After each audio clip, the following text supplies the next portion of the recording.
Vamos gravar. Vamos lá.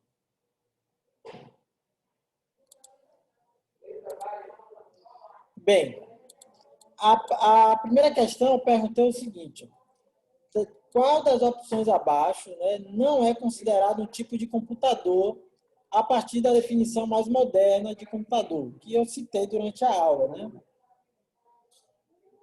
A maioria marcou correto, geladeira.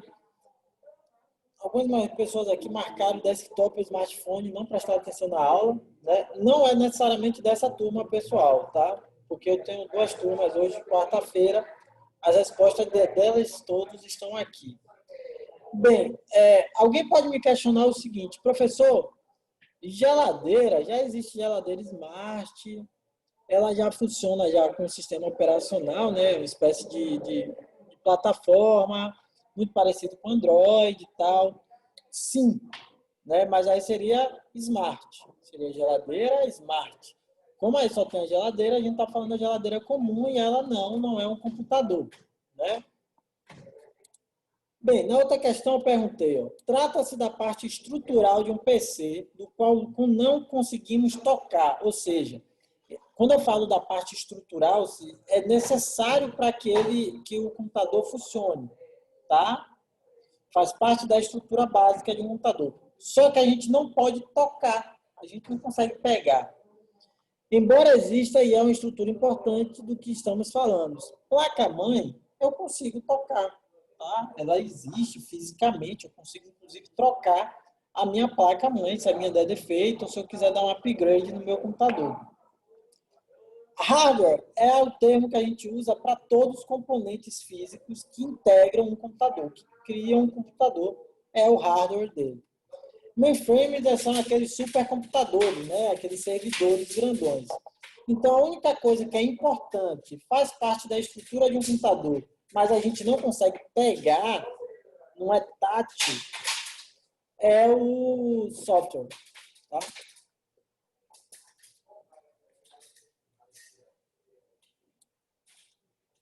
Beleza, mas aí eu preciso saber, porque assim, quando a transmissão está travando muito para todo mundo, o problema é a minha internet. Quando a ligação está travando muito só para você, o problema é a sua internet. Aí, se for assim, a gente precisa trocar aqui. Bem, para todo mundo está travando muito, respondam aí para mim. Para todo mundo tá bom? Enquanto eu faço um teste de ping aqui. Ó, se você tiver no 4G, existe uma grande chance de ele ficar travando mesmo, tá? Dependendo da sua localização, existe uma grande chance. Mas se não tiver como entender nada, aí espera, assim que eu terminar a aula, eu subo a aula para o YouTube e mando o link lá para você assistir, tá? Porque geralmente, se você estiver assistindo 4G e se a localização aí não for muito boa, vai travar mesmo, tá? É natural. Agora, se você estiver na rede privada, né, no seu modem aí, geralmente não tem problema, não tem problema. Tá? Bem, a minha outra pergunta foi o seguinte, ó. Este componente é o principal responsável por a velocidade de resposta dos computadores, ou seja, ele é a peça fundamental para que um computador dê resposta rápida ao usuário, ou seja, a velocidade do computador. Placa-mãe marcada aqui, não, tá? Memória RAM, eu entendo porque muita gente falou de memória RAM, porque quanto mais memória RAM eu tenho, menos a chance do meu celular travar, né? Mas travamento não está ligado à velocidade de maneira direta, de maneira indireta. Tá? O principal responsável pela velocidade do meu aparelho é o processador. Então, quanto melhor o meu processador, mais rápido será a minha máquina. Tá? Tem outras coisas que vão influenciar, principalmente quando a gente está falando de desktop. Tá? O tipo de HD vai influenciar, o tipo de memória RAM, a velocidade da memória RAM. Mas, de maneira geral, tá? Para todos os computadores, inclusive para celulares, o processador é o que tem mais de importante para a resposta ao usuário, ou seja, a velocidade do aparelho. Tá? Depois eu perguntei o seguinte, ó, qual das opções abaixo não é um periférico de entrada? O periférico de entrada é aquele que a informação está do lado externo, está no ambiente externo aqui, não no ambiente real, e ele é convertido para dentro do PC, ou seja, convertido em dados para ser lido pelo computador. Né? O webcam não é, né? O webcam é um equipamento de entrada, ele capta a minha imagem e joga para dentro do computador. O microfone capta a minha voz e joga para dentro do computador. A caixa de som, não. Né? A caixa de som é um equipamento de saída, ou seja, eu ativo um dado, ativo um MP3, por exemplo, e ele vai ser externalizado, ele vai sair pela caixa de som, através de ondas sonoras. Né? Então, a caixa de som é um equipamento de saída e não de entrada. Quem marcou caixa de som está correto. Muita gente colocou leitor de código de barra. Galera, qualquer leitor vai ser de entrada, porque ele está lendo. Né? Ou seja, ele está pegando informação, entendendo aquela informação e jogando para dentro do meu computador. Ou melhor, jogando dentro do meu computador e meu computador interpreta aquela informação.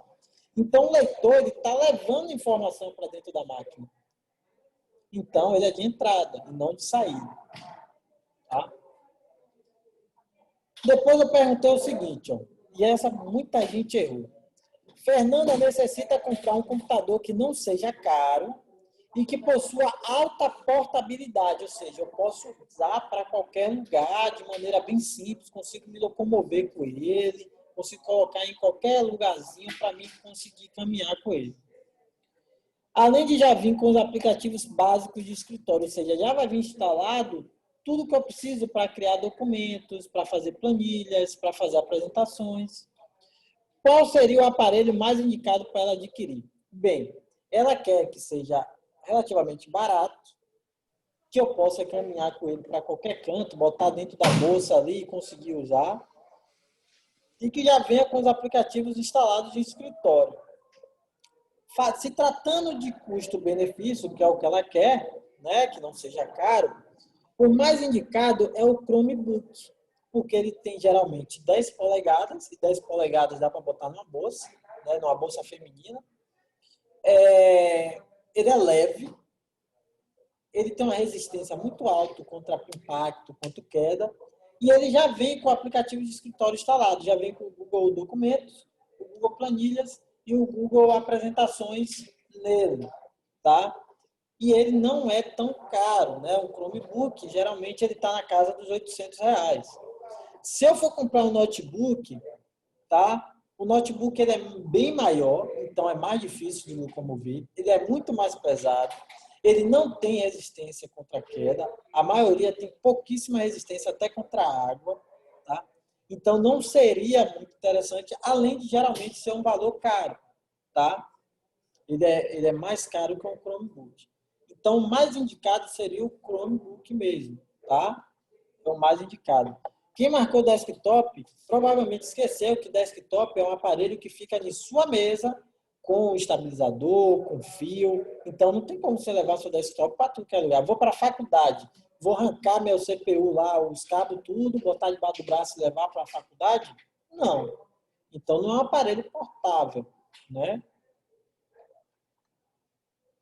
Bem, depois eu perguntei para vocês qual a principal diferença entre um notebook e um MacBook, né?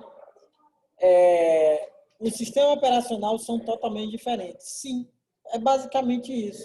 O MacBook é feito pela Apple, o notebook tem um monte de empresa que faz, tá? Muda basicamente o nome, mas a finalidade é a mesma, a premissa é a mesma, a ideia, o conceito, tudo é o mesmo. O que vai mudar é que o notebook ele vai ter vários sistemas operacionais que podem vir nele, que geralmente é o Windows ou o Linux, enquanto o MacBook só existe com um sistema operacional, que é o macOS. Tá? Então, o MacBook ele tem um sistema operacional somente que você consegue usar nele, tá? Que ele vem. Você não tem a opção de vir com outro sistema operacional como o Windows, por exemplo.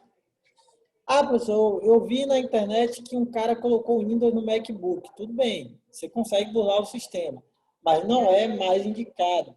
Tá? Primeiro vai dar trabalho, primeiro você vai mexer com configurações que você não entende. Terceiro, que as peças não vão funcionar na melhor performance como funcionaria com o sistema original. Tá? Então não é o indicado. A resposta certa é esta. Notebook e MacBook é a mesma coisa.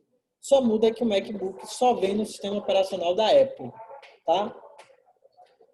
Bem, depois eu perguntei, ó, podemos classificar um modem como um periférico de...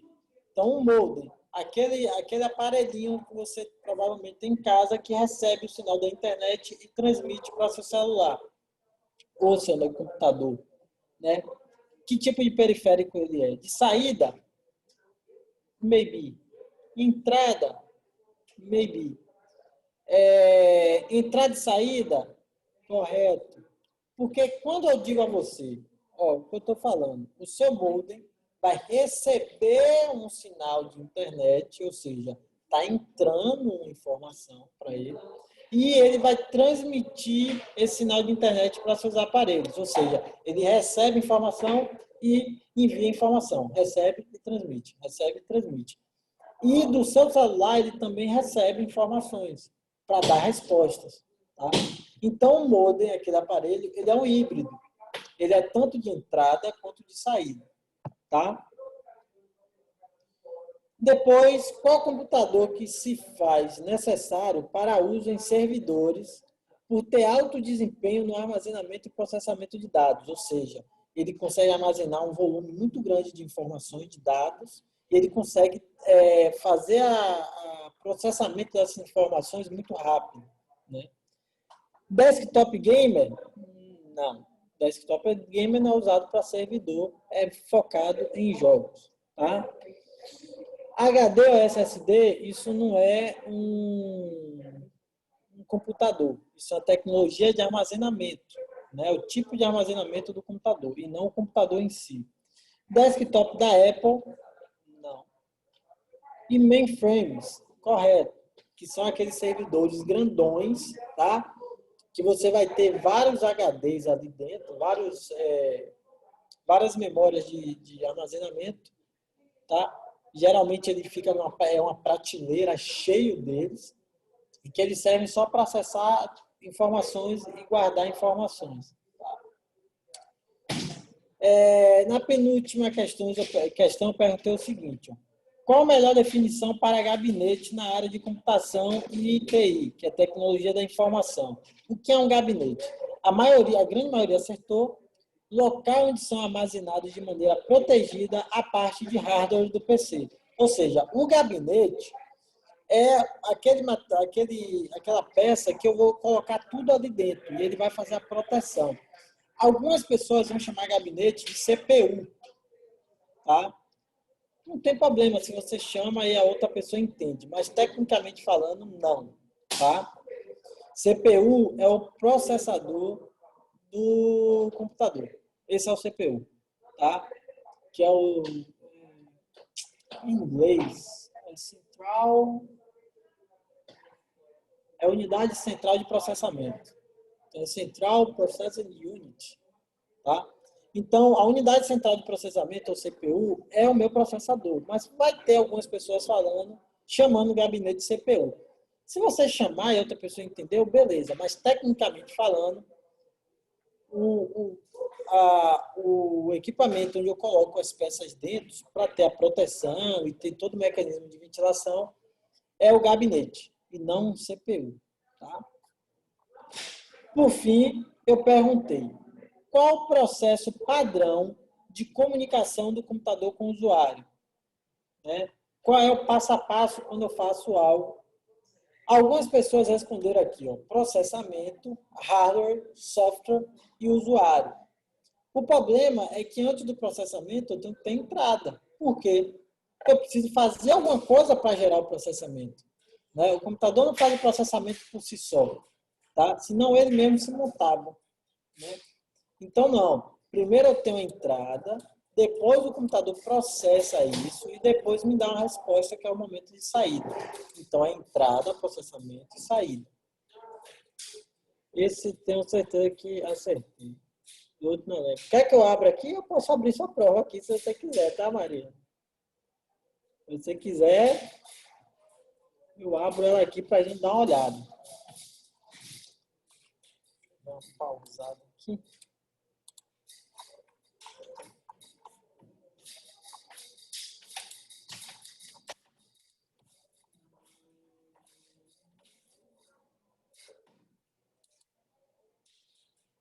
Matheus? Beleza. Matheus. É, é Teteu? É esse aí mesmo?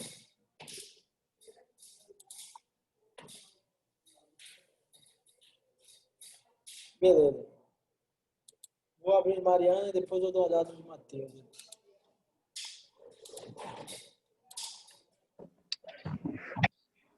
Vamos lá. A primeira aqui, ó, sobre o que é considerado computador, Mariana acertou, ela marcou geladeira. A segunda, ela também acertou a estrutura, né? Ela disse que o software não é algo que eu consigo pegar, tá correto. Esse aqui ela errou. O componente principal do responsável pela velocidade, ela colocou a placa-mãe, né? A placa-mãe serve principalmente para a gente integrar os componentes, né? Onde a gente encaixa os outros componentes, onde eu vou ter a energia e a integração entre os componentes. Depois ela errou isso aqui também, periférico de entrada, ela colocou ela colocou leitor de código de barras, muita gente marcou isso.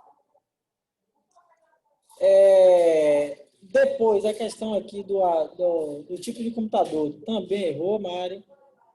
Colocou notebook, só que eu coloquei notebook para confundir a cabeça de vocês mesmo. Depois ela acertou aqui, ó, sobre a diferença de notebook e MacBook. Depois ela errou, que ela colocou aqui, ó, modem. Aí ela colocou nenhum, pois se trata de um computador e não de um periférico. Não, tá? Modem não é um computador. Tá?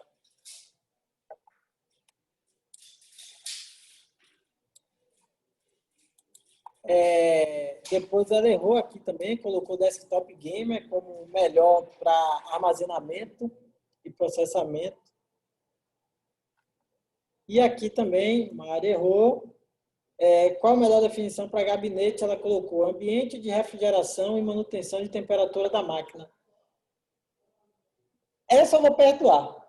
Essa eu vou perdoar porque é o seguinte: o gabinete, uma das funções dele, além de ter tudo ali compacto, protegido, também é o processo de resfriamento. Só que assim, o gabinete por si só não faz isso, tá?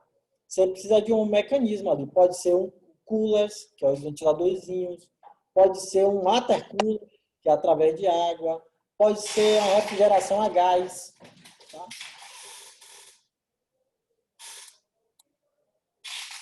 Tem a ver, mas não é a finalidade principal do gabinete. Porque, como eu falei, o gabinete por si só não ventila. Né? Ele precisa de algum mecanismo.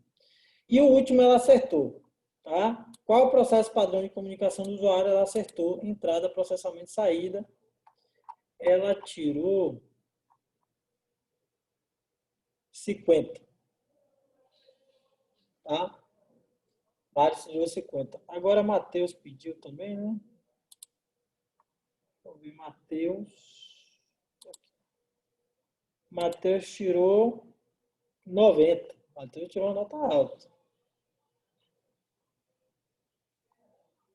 Vamos direto aqui para que o Matheus errou. Essa aqui, Matheus colocou memória RAM como principal fator para a velocidade de um computador. Né? E eu acho que ele só errou. Ah, errou mais uma. E errou aqui, ó. O tipo de computador para comprar, ele errou também. Acho que ele só errou essas duas. Todos os outros, Matheus acertou. Foi só o tipo de computador que eu indicaria para a pessoa comprar e o componente que é principal responsável pela velocidade. Quem foi que pediu depois? Stephanie.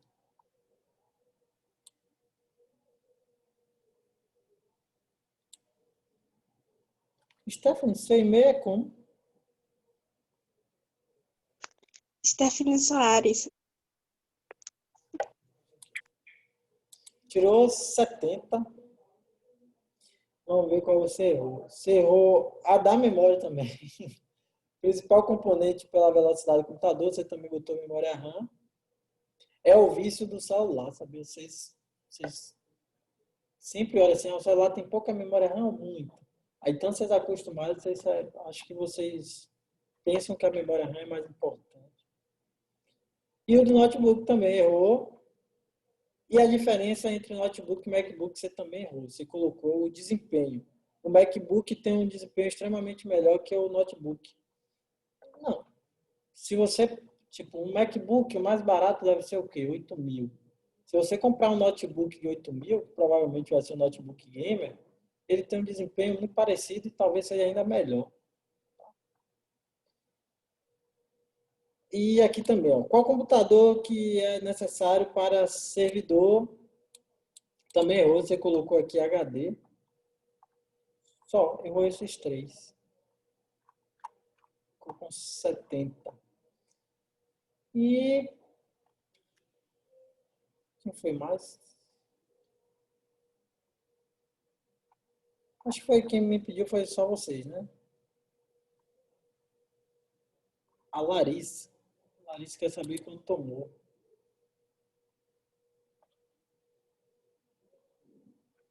O Lari. Aqui. 70. Ele tirou 70. Tá? Professor, um dual core com 8 GB de RAM DDR3 é bom? Dual core é ruim. Dual core é ruim. Foge. 50%? 50%, Mário, não é bom nem ruim. É médio. Né? Porque você está justamente na metade, né? O i3, você sabe qual geração é? Porque depois, no processador, depois que tem o modelo dele, tem do lado um númerozinho que fica. Geralmente é 3.000 e pouco, 9.000 e pouco. Ah, é bom. Bom. O i3 da sétima geração é bom. A gente tá na décima já, né? Mas sétima geração deve ter sido lançada há 2 anos.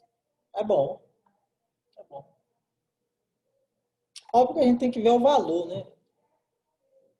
A gente tem que ver o valor para ver se custo-benefício é interessante. Mas o processador é bom.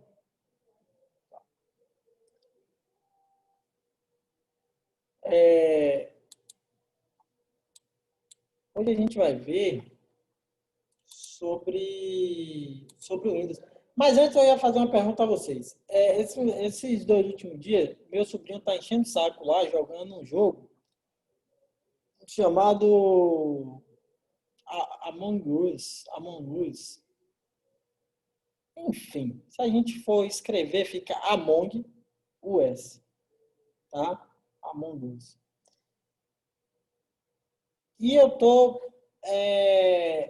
perguntando porque esse jogo todo mundo joga isso, é isso? Porque ontem eu vi briga, vi discussão, vi pessoa ficando chateada. É um jogo para fazer amigos ou fazer inimigos?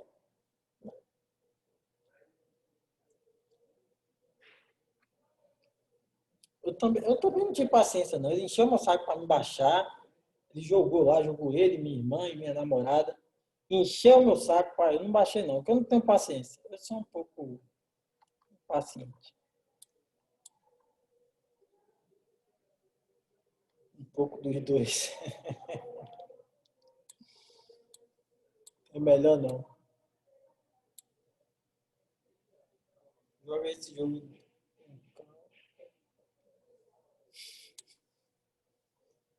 Não, e o pior é que. Não sei. Sei que tem uma hora que toda vez ele matava a minha irmã no jogo, né?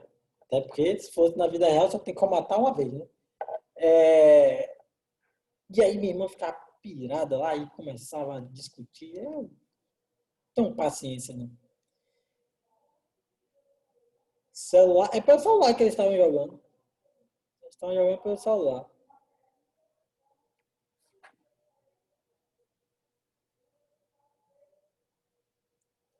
Bem,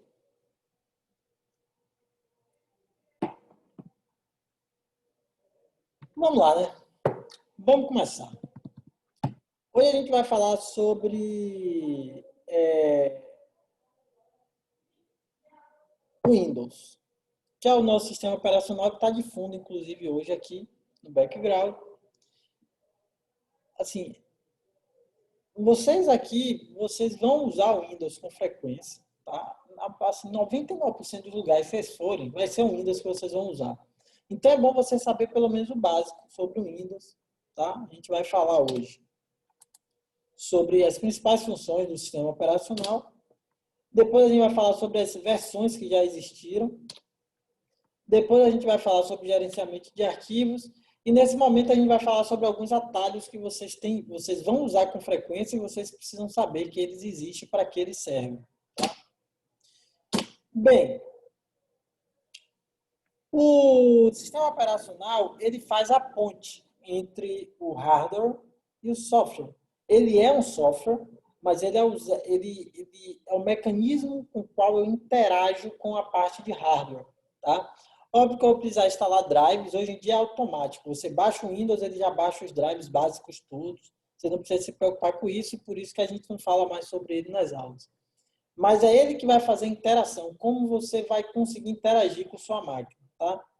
A gente vai ter no Windows a parte principal, que é o menu iniciar, que no teclado já vem um botão com esse símbolozinho que está de fundo, inclusive, tá? Que é para mim já abrir o menu iniciar, as opções principais do Windows. Lá eu vou encontrar o painel de controle, que é onde eu faço as principais configurações de minha máquina e modificações.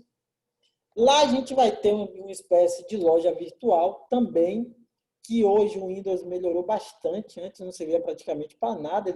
O Windows demorou de fazer a loja virtual do computador, né? Assim que saiu para celular o Android, que vinha com a lojinha, eu acho que já era para o Windows tomar jeito e já criar o deles, mas eles demoraram, mas hoje funciona, é muito bom e é muito prático, muito rápido, muito leve. Bem, antes de eu ir para os atalhos, vamos fazer o seguinte, vamos ver o menu iniciar. O menu iniciar, ele está aqui, ó, com o símbolozinho do Windows, as janelinhas. Se eu clicar no botão de atalho que tem no meu computador, ele já abre, tá? Esse negócio de Windows me deu foi dor de cabeça na atividade que vamos entregar aqui. Foi a atividade com o chefe, não foi? O... Eu chamo de chefe, mas é o professor Alex. Foi ele que pediu a atividade de Windows.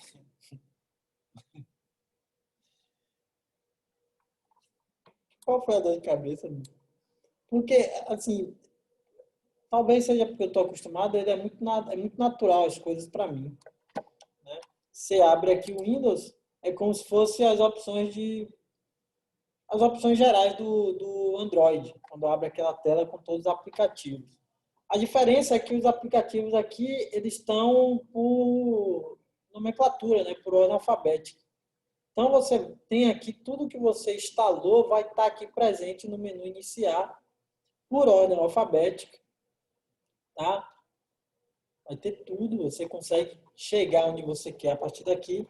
Aqui do lado, vai ter as fotos que está vinculada ao computador. Então, aqui, ó, a pasta, isso é bom eu falar com vocês, tá? Se você tiver um computador e você colocar as fotos lá na pasta a pasta que tem feita para as fotos, se você não mudar a configuração, ela vai ficar mudando aqui, aparecendo as fotos que tem lá. E aí, se você quer que alguma foto não apareça aqui, você não pode deixar naquela pasta, tá? Para não ter surpresas. Às vezes, mais pessoas usam seu computador e aí você, sem querer, coloca uma foto lá que você não quer que as pessoas vejam. Pode ser que a pessoa, mesmo sem entrar na pasta, veja porque você deixou as fotos lá na pasta de fotos. Ela fica aqui. Vou abrir aqui a área do... Ela fica aqui do lado. Tem a área de trabalho, downloads, documentos e aqui tem imagens. Tá vendo? Essa imagem, inclusive, olha quem está aqui. Ah, Olha quem está aqui, rapaz. O visualizador de imagem no Windows é muito ruim. Demora uma década para abrir uma imagem.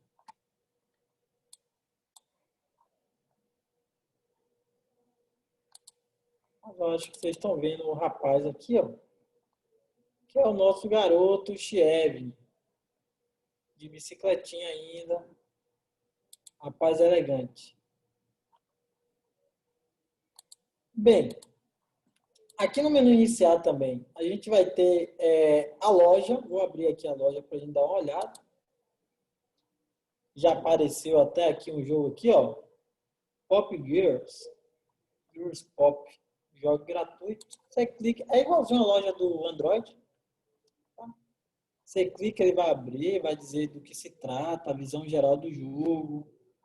Tá? Parece ser um jogo bem legalzinho.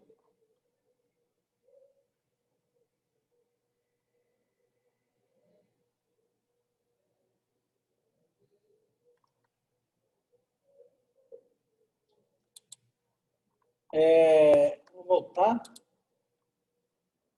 Você tem aqui outras opções, né? Você tem aqui os aplicativos do Prime Video, Netflix, Spotify. Tem alguns jogos que são pagos e outros são de graça, assim como no Play Store, tá?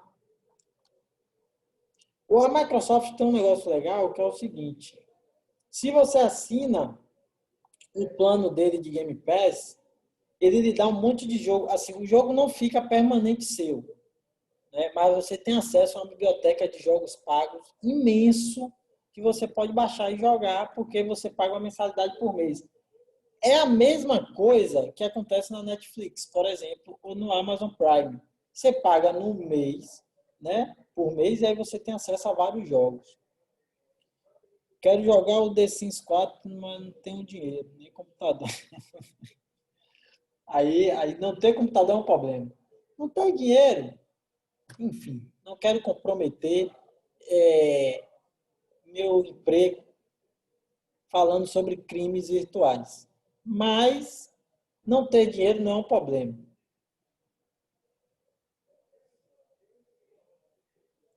Não ter dinheiro é um problema porque tem um negócio chamado crack, que não é o crack que o pessoal usa no meio da rua, tá? É outra coisa.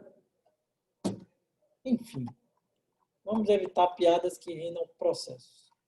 Então aqui você tem o history que você tem basicamente acesso à mesma coisa que você tinha lá.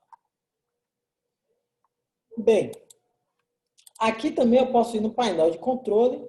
Se eu quiser, eu posso escrever aqui para ter acesso a rápido. Painel de controle.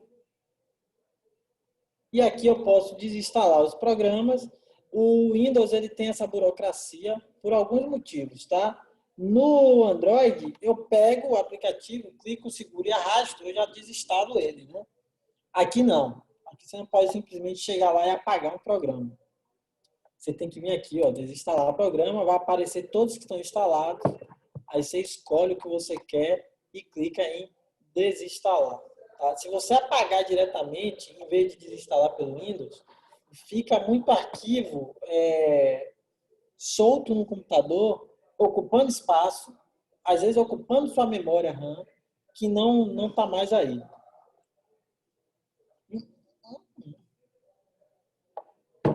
O que demora para desinstalar esse tempo todo? Ó, tem uns programas que, não sei por qual motivo, demora realmente muito para desinstalar. O CorelDRAW, quando eu vou desinstalar, demora uma década. Eu não sei se porque quando você instala, ele começa a colocar arquivo em um monte de lugar no seu computador, tá? E aí, na hora de desinstalar, ele tem que sair catando esse arquivo de novo para apagar. O Premiere também demora, mas porque o Premiere é um programa extremamente pesado.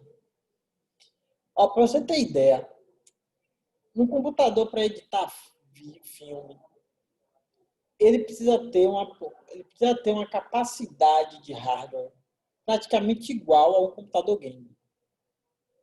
Praticamente igual. Se você vai trabalhar com edição de imagens em alta resolução ou trabalhar com edição de vídeo, você precisa ter um computador bom.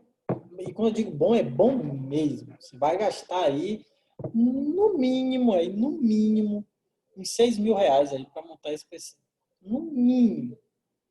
Para trabalhar com edição de imagem de alta qualidade, edição de vídeo e para ter um computador gamer que preste. Tá? Agora, outros programas não. Tem programa que é muito rápido, tem programa que você clica e ele já dá ok. Então, depende muito do programa mesmo. Tá? Nas configurações do computador dá para mexer em muita coisa, tá, galera? Não daria nem para me falar em aula tudo isso, mas dá para você mexer praticamente tudo que está no seu computador. Inclusive, tipo assim, eu quero aumentar o desempenho de uma peça minha. Tem como eu, através das configurações, aumentar, por exemplo, o uso do meu processador. Eu não vou dar um overclock, para quem entende de computador já aí, eu não estou falando que por aqui eu consigo dar um overclock em meu processador, mas eu consigo aumentar o uso dele, o desempenho dele.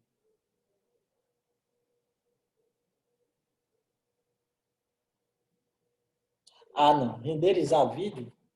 Ó, renderizar vídeo, sua memória RAM. Você pode ter uma memória RAM, sei lá, 16 de RAM. Ele vai puxar sua memória RAM toda e o processador vai ficar para uso exclusivo da renderização.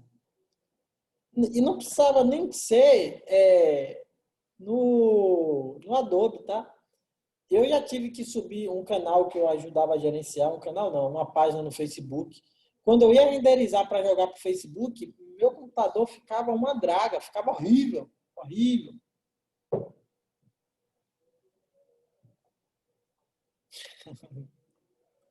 Mas vai acostumar, mano, quando vocês estiverem aqui já.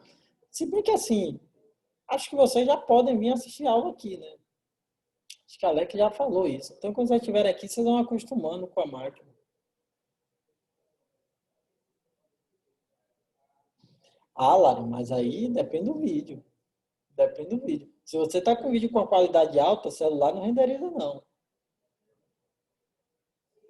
Celular não renderiza com qualidade alta, não. A renderização do celular é com esses vídeos de 840 por 600. Mas assim, ó, é porque embora no celular a qualidade esteja boa, é porque a tela do celular é pequena. Quando você grava um vídeo numa câmera boa, é outra coisa. É outro universo.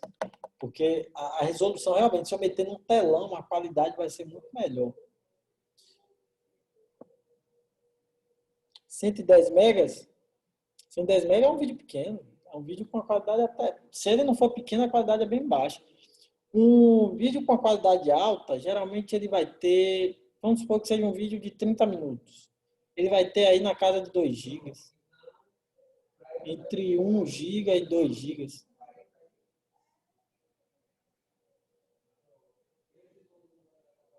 Ah, é vídeo curto. Tipo vídeo de TikTok, essas coisas assim, né?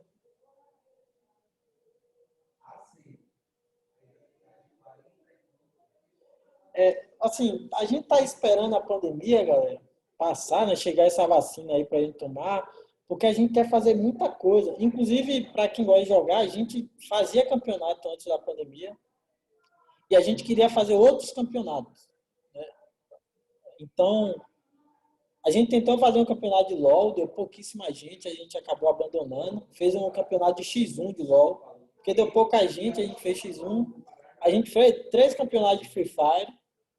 Um o prêmio era R$ 100, o outro prêmio era, e os outros dois o prêmio foi R$ 50. E a gente queria fazer outros campeonatos. A gente queria fazer campeonato de FIFA e a gente queria fazer um campeonato de um jogo de FPS, de tiro em primeira pessoa. Então, assim que a gente puder, com certeza a gente vai fazer, tá? A gente vai fazer, vai ver os prêmios e tudo mais, que é uma coisa que a gente gosta. A gente gosta de ver vocês aqui animados. Não é nem porque a gente joga, mas a gente não participa dos campeonatos. A gente fica só na organização. Mas é bom quando aqui está animado, tá, a gritaria é legal. Bem, deixa eu voltar aqui, que eu Fiquei um tempão corrigindo o negócio, eu perdi meu tempo todo. É o seguinte, quais os principais atalhos? Os atalhos que mais vocês vão usar aqui, tá? Primeiro, Ctrl+C, Ctrl+V. Esse aí todo mundo sabe. Esse aí até quem não tem computador sabe para que serve. Para que serve o Ctrl+C?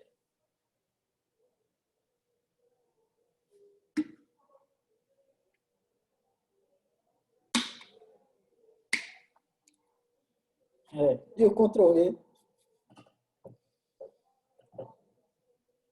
Esse aí, Ave Maria.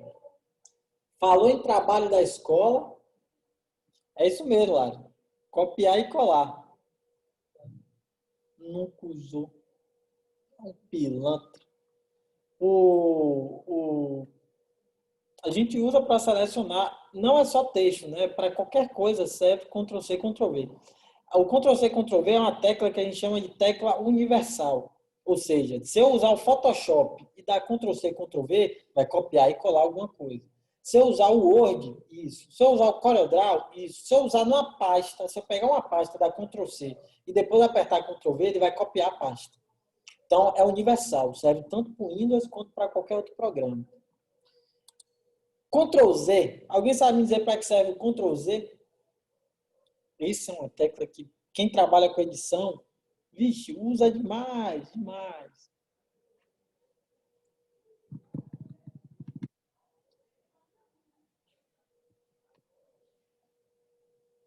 Isso, para voltar. O Ctrl+Z é maravilhoso para quem faz muita besteira no computador, tá? Muita besteira que eu digo assim, você é meio estabanado, você, sei lá, apaga as coisas sem querer, puxa as coisas de lugar sem querer, né?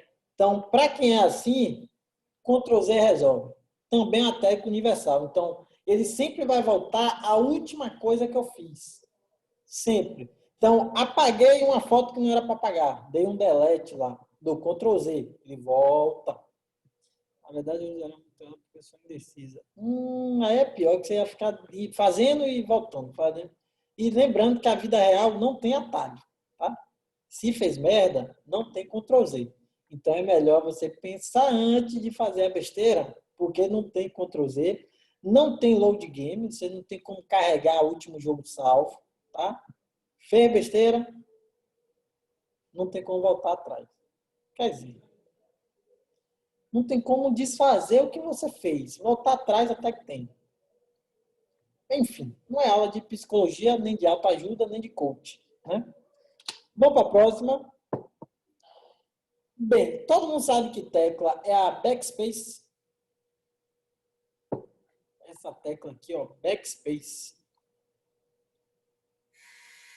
Acho que pouca gente conhece ela pelo nome, porque a maioria dos teclados não vem o nome mais. Só vem o ícone, né, o símbolozinho. Backspace.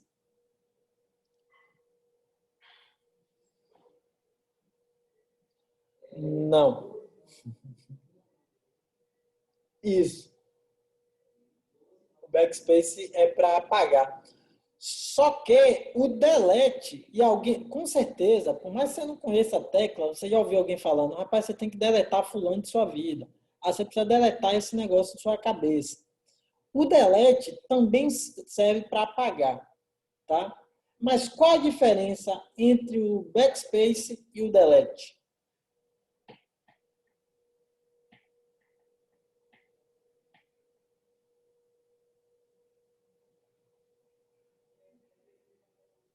Vamos lá. Quando a gente está...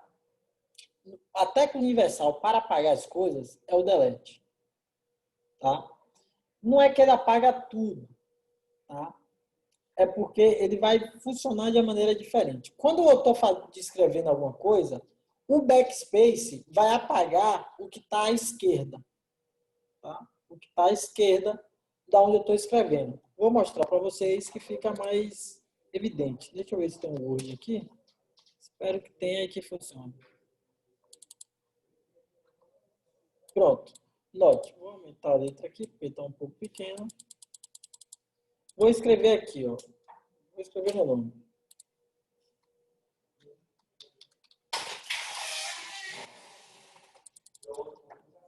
No dia que não está ativado. Não está ativado, eu não vou conseguir escrever. Deixa eu abrir o Google Documentos.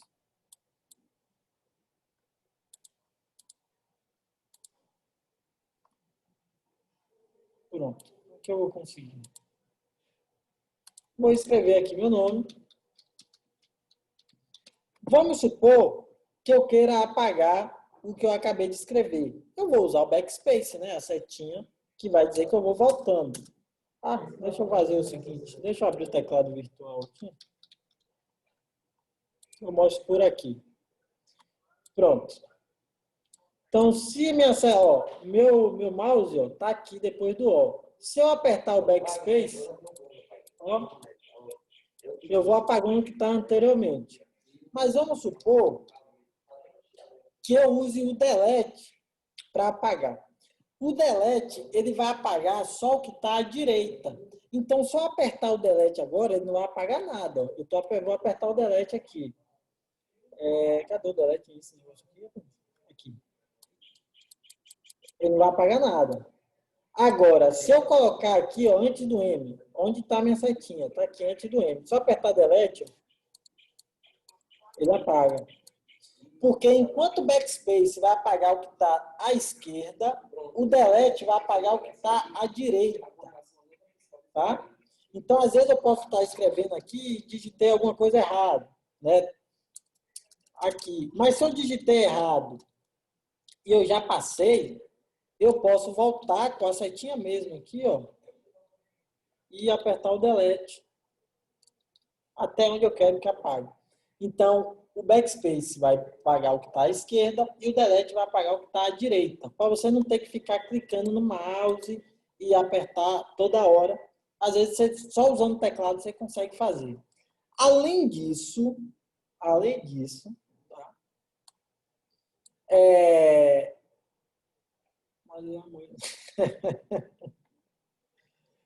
Mas aí vocês usam um pouco o documento, não? Fica só copiando e colando, aí nem precisa fazer isso, né?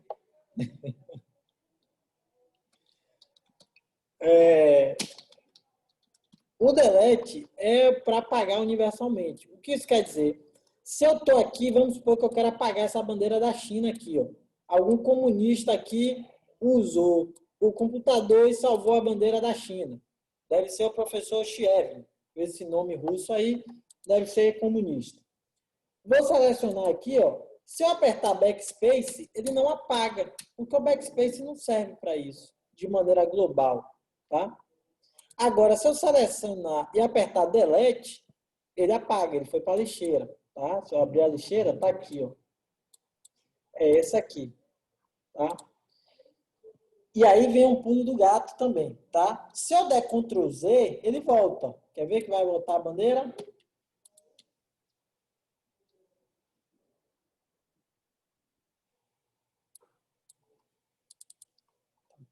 Ela voltou já, tá? Deixa eu apagar aqui, porque está em cima. Tá, ela está aqui, tá vendo? Então, se eu deletar, ela vai para a lixeira. Se eu der Ctrl Z, ele volta à última ação, que foi eu apagando alguma coisa, e a bandeira voltou. Só que note que quando eu dou delete, o meu arquivo vai para a lixeira. Ele não é apagado. Ele vai para a lixeira, tá? Ele só é apagado de maneira definitiva quando eu limpo a lixeira, tá? Professor, e se eu quiser apagar de maneira definitiva algo, você vai fazer o seguinte. Deixa eu abrir o teclado virtual novamente. Você vai apertar, você vai segurar o Shift, que está logo aqui embaixo do Caps Lock, ó, o Shift. Deixa eu só desativar o Caps, tá aí, pronto. Você vai segurar o Shift e depois você vai apertar o Delete. Então, se eu vim aqui, ó, selecionei essa imagem, segurei o Shift, apertei o Delete, ele vai apagar, ele vai perguntar aqui, ó, tem certeza que deseja excluir o arquivo permanentemente? Sim. Agora sim, o arquivo nem foi para a lixeira. Deixa eu limpar essa lixeira para não ficar parecendo que tem lixo aqui. Então, quando eu dou Shift, né, seguro o Shift e aperto o Delete, eu apago de maneira definitiva o arquivo do meu computador. Porque quando eu dou só Delete, ele só vai para a lixeira e fica ali na lixeira até eu excluir. Assim, Quando eu digo que é definitivo, eu coloco aspas, por quê? Porque existem programas que conseguem fazer recuperação. Você vai entender por que disso quando você fizer o módulo de manutenção, tá? A gente explica sobre essa recuperação de arquivos, por que isso é possível e tudo mais, tá? Bem, vamos lá. Outra coisa que a gente precisa falar, tá? E eu já estourei meu tempo, serei o mais rápido possível, é sobre as versões que já existiram sobre o Windows, tá? No Windows, que é o sistema operacional que trabalha através de janelas, tá? Ou seja, o que é uma janela é basicamente aquilo que você tem no celular também. Se você pegar seu celular e usar aquele botãozinho que parece um quadrado, né? Ou seja, eu estou com meu celular aqui, que não está pegando foco, pegou. E aí eu vou aqui e aperto o botãozinho aqui. Vai aparecer tudo que está aberto, são janelas. Então, se eu tivesse jogos, tivesse outras coisas aqui abertas, ia aparecer várias janelinhas. Essa premissa, quem criou foi o Windows. O Windows criou esse conceito de usos através de janelas. Tá? Inclusive, tem um atalho para a gente passar pelas janelas no Windows, que é o Alt Tab. O Alt Tab eu consigo mudar a janela que eu estou trabalhando sem precisar usar o mouse toda hora para trocar de tela. Então, se eu estou trabalhando com dois aplicativos ao mesmo tempo, eu não preciso toda hora estar clicando no aplicativo para me abrir ele, depois minimizar e voltar. Eu uso o Alt Tab, deixa eu mostrar para vocês. O Alt Tab aparece todas as janelas que tem abertas. E aí eu posso navegar. Se eu quiser vir para aqui, ó, para a pasta, eu largo, ele abre. Se eu quiser ir para um outro, então o Alt Tab vai fazer esse trabalho para mim, tá? Como o Windows funciona em janela, né, ele começou com essa tendência no primeiro Windows para computadores pessoais, para desktops, tá? Depois que ele cria o primeiro, que o nome é o Microsoft Windows, que é ali no início da década de 90, se eu não me engano, ele vai fazer uma revolução no mercado de desktop, porque antigamente você só tinha o Macintosh, que é da Apple, que era concorrente, que ele usava algo muito parecido com DOS. Você precisava, a maioria das coisas era feita através de comandos no teclado, tá? E você ou abrir um arquivo, se eu abrir um jogo, só o jogo fica aberto. Precisava fechar o jogo para abrir a calculadora, por exemplo. Né? O Windows não, você consegue fazer isso, deixar várias coisas abertas ali para uso. Depois do Windows padrão inicial, a gente vai para o Windows 95. Tá? Esses Windows que estão aqui embaixo foram Windows que foram projetos, vamos chamar de projetos ruins, mas assim, alguns foram péssimos, foram literalmente uma bosta. Tá?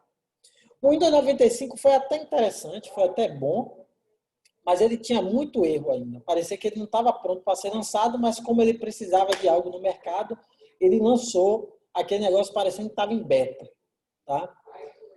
O Windows 98 veio depois para corrigir o Windows 95 com muita coisa. O Windows 98 é um dos Windows que tem, assim, a galera sente muita nostalgia e vontade de usar novamente, porque ele era leve e ele era muito, muito bom, muito prático. Ele tinha compatibilidade muito fácil com muita coisa. Tá?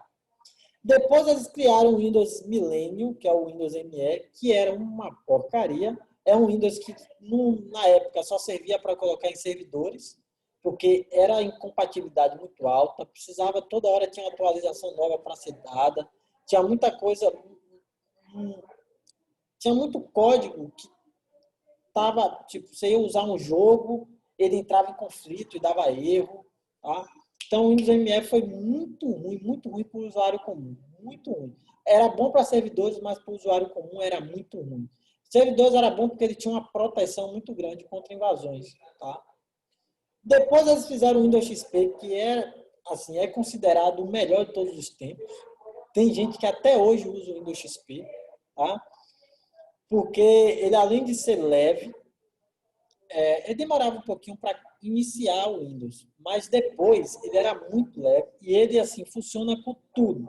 Tem coisa que é lançada depois do Windows XP que os caras consegue usar no Windows XP, tá? Porque ele é muito compatível, ele é muito leve. Depois veio o Windows Vista, que foi uma porcaria, foi o pior Windows já criado, assim, indiscutivelmente. Você precisava de um computador muito melhor do que você tinha para fazer as coisas que seu computador seria capaz normalmente, né? Então, às vezes, você tinha, sei lá, seu computador era um dual core de um Pentium 4, processadores antigos, né? Um Pentium 4 dual core 3.0 com 3 GB de memória RAM. Antigamente isso era top. Aí, você olhava as configurações do jogo, do software, do aplicativo, do programa, e você falava, não, o meu roda de boa, eu tenho uma configuração melhor do que o recomendado. Só que o Windows Vista ocupava tanta memória RAM, tanta memória de cache, ele ficava tanta coisa em segundo plano, que seu computador ficava uma carroça de tão lento. E aí, o que era para funcionar no seu computador não funcionava, né? Então, era um Windows realmente muito ruim, demorava para iniciar, demorava para desligar, demorava para reiniciar, era muito ruim. Tá?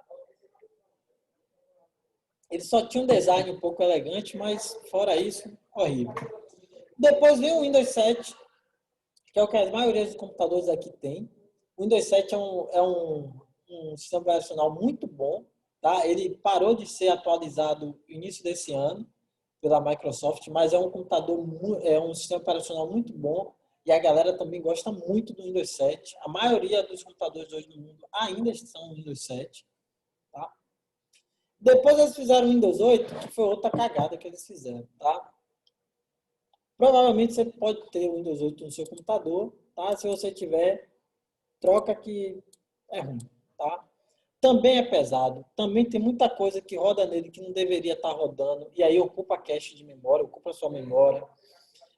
Tem incompatibilidades com muita coisa, porque o Windows, com o Windows 8, ele tentou fazer um Windows que funcionasse para desktop, mas que funcionasse para tablet, que funcionasse para o Windows Phone, uma compatibilidade geral com todo tipo de computador, que é o que o Android tem. Funcionou? A interface é horrível, porque a interface é para touch e você usa mouse, então é horrível. Ah, professor, mas você pode mudar.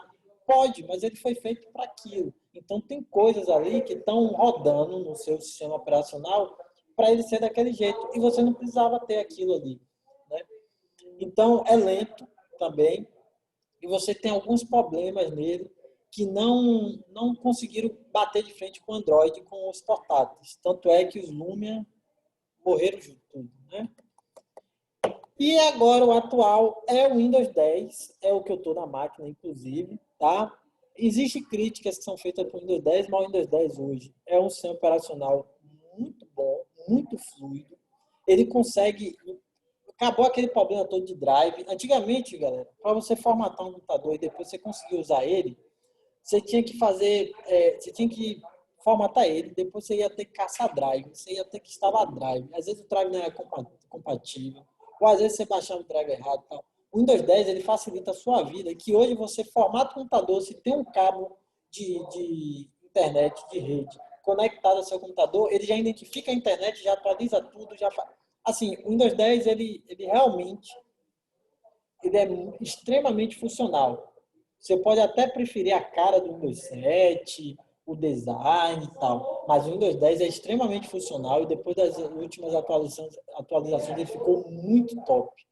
Só que note que o Windows faz um bom, um ruim. Um bom, um ruim. Um bom, um ruim, um bom, um ruim. Se o Windows 10 a gente está dizendo que está top, provavelmente o próximo Windows vai ser uma carroça. Né? Espero que eles parem com essa montanha-russa de qualidade, tá? Mas o Windows 10 ainda vai ter aí, pelo menos aí pela frente, uns 2 anos sem um sistema operacional novo da Windows lançado. A gente ainda usando ele muito. E mesmo depois que ele cai em desuso, o Windows ainda passa assim, muito tempo atualizando. Tá? Você não precisa migrar para o novo de maneira automática, não. Beleza? Tranquilo. Vou fazer a chamada aqui, liberar vocês. A atividade que eu vou colocar na sala de aula é muito simples. São 5 questões, se eu não me engano. Não tem como errar. Se errar, eu reprovo. Deixa eu fazer aqui a chamada. Para ser mais rápido. Deixa eu ver aqui, porque não tem muita gente.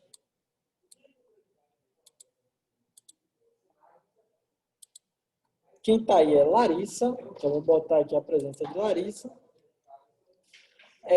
Mariana. Vou colocar aqui a presença de Mari.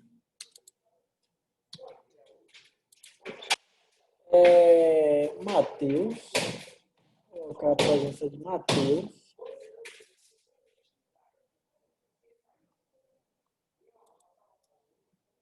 Matheus Lima e Stephanie. Beleza. Colocar a presença de todo mundo, de Vicente também. Obrigadão aí, galera. Até a próxima. Não esqueçam de fazer a atividade, tá? É bem rápido mesmo. Você deve fazer em 5, 10 minutos no máximo. Valeu? Beijo no coração de vocês e até a próxima. Falou, professor. Boa tarde, professor. Valeu, Matheus.